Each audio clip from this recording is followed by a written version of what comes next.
Rajesh Khanna biography में आप सभी लोगों का स्वागत है। पिंकू एक्सप्लेन्स यूट्यूब चैनल को सब्सक्राइब करिए और आगे बढ़ाइए। अगर आप नई नई जानकारियाँ जानना चाहते हैं और दिलचस्प बातें सुनना चाहते हैं, राजेश खन्ना जैसे कि हमने कहा कि हिंदी सिनेमा के पहले सुपरस्टार, उनका अंदाज़, उनकी अदायगी और उनकी पर्सनैलिटी हमेशा ही फैंस को लुभाती रही है। काका वो सितारे थे कि उनको वो खिताब मिला था जो किसी को नहीं मिला था उससे पहले। 1969 में सुपरस्टार बन गए थे, जो कि टैग ना दिलीप साहब, ना देवानंद, ना राज कपूर, ना किसी और को मिला था। लोगों की दिलचस्पी सदा उनकी पर्सनल लाइफ में रही है और प्रोफेशनल लाइफ में रही है। 1973 में खुद से 15 साल छोटी डिम्पल कपाड़िया को अपनी पत्नी बना डाला उन्होंने।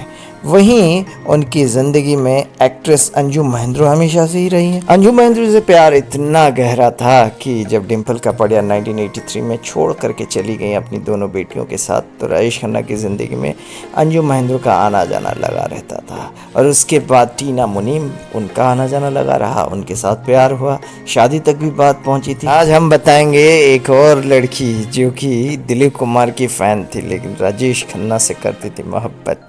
अंजू महेंद्र और डिम्पल कपाड़िया के अलावा ये तीसरी महिला थी देवयानी चौबल। वैसे और महिलाएं थी जैसे कि टीना मुनीम हैं, अनीता अडवाणी हैं और भी वगैरह वगैरह। चाहने वालों की तो कोई कमी नहीं थी और महिला चाहने वालों की कोई कमी नहीं थी।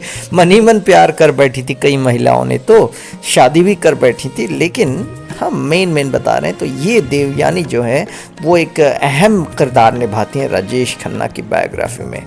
70 और 80 के दशक में हिंदी सिनेमा में खौफ था। देवयानी चौबल एक मशहूर पत्रकार थी।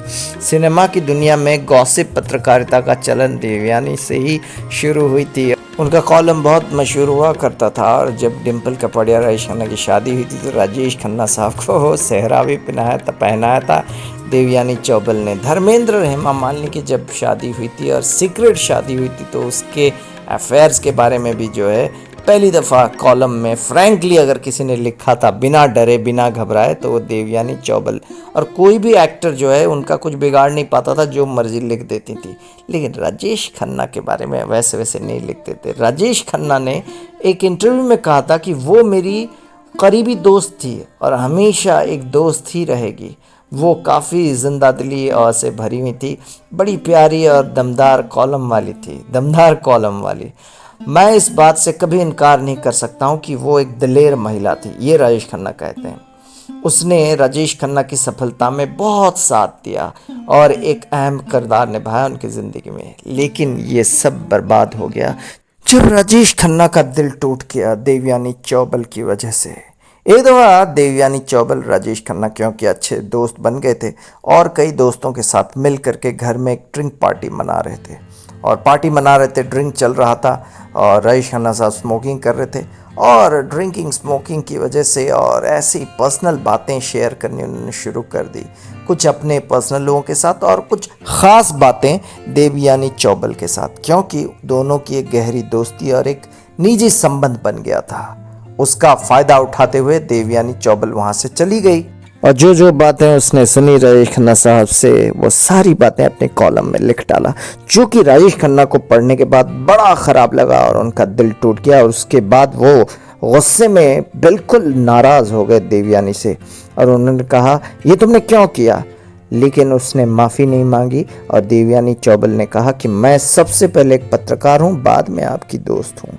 लेकिन दोनों में प्यार था, लेकिन वो प्यार क्या सिर्फ फ़ायदा उठाने के लिए? ऐसे ही होते हैं कुछ लोग जो कि भोले भाले लोगों के खुले दिल का नाजायज़ फ़ायदा उठा के बहुत कुछ हासिल कर लेते हैं और बाद में अपॉर्चुनिस्ट बन जाते हैं। राजेश खन्ना ने कहा मैंने उसे क्षमा तो कर दी है लेकिन माफ़ कर दूंगा, लेकिन जो बातें उसने लिखी हैं वो कभी भूल नहीं पाऊंगा। तो ये वो तीसरी या चौथी महिला, जो भी कह लीजिए, पांचवी महिला राजेश खन्ना की ज़िंदगी की है जो कभी राजेश खन्ना की बन नहीं पाई। लेकिन प्यार था, दोस्ती थी, एक रिश्ता बना था और वो एक पत्रकार थी। देवयानी चौबल राजेश खन्ना को सुपरस्टार कहती थी और पहली दफ़ा सुपरस्टार का टैग उन्होंने अपने कॉलम में लिखा था। लेकिन राजेश खन्ना की ज़िंदगी से चली गई वैसे ही जैसे कि बरसात ज़िंदगी में आती है और चली जाती है। धोखा दिया था देवयानी चौबल ने राजेश खन्ना को, ये हमने बताया आपको।